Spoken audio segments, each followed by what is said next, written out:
warisan kerja nyata agar tidak dirusak oleh mereka yang hanya pandai berteriak tapi tak pernah turun ke tanah. Kita belajar bahwa kekuatan sejati bukan ada pada orang yang paling keras suaranya, tapi pada mereka yang paling militan bekerja di akar rumput, di desa-desa yang jauh dari kamera, di gang-gang sempit yang tidak pernah masuk berita, di wajah rakyat-rakyat kecil yang hanya butuh satu hal: pemimpin yang benar-benar hadir. Jejak sang gajah adalah jejak pengabdian, jejak kesabaran yang berubah menjadi keberanian, jejak ketulusan yang kini menjelma perjuangan mati-matian.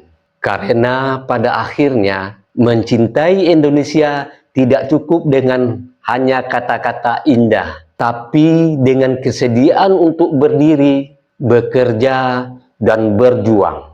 Berjuang di barisan yang sama dengan mereka yang telah membuktikan cintanya lewat kerja nyata. Dan bila harus berdiri di mana, maka kita berdiri di mana tempat pengabdian masih lebih tinggi dari ambisi. Sebelum saya tutup, dengarkan gurindam.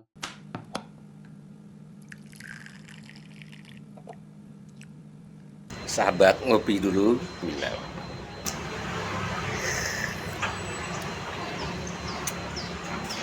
Bagi sahabat yang mau sloki unik ini, sloki tengkorak, ya silahkan klik keranjangnya ya.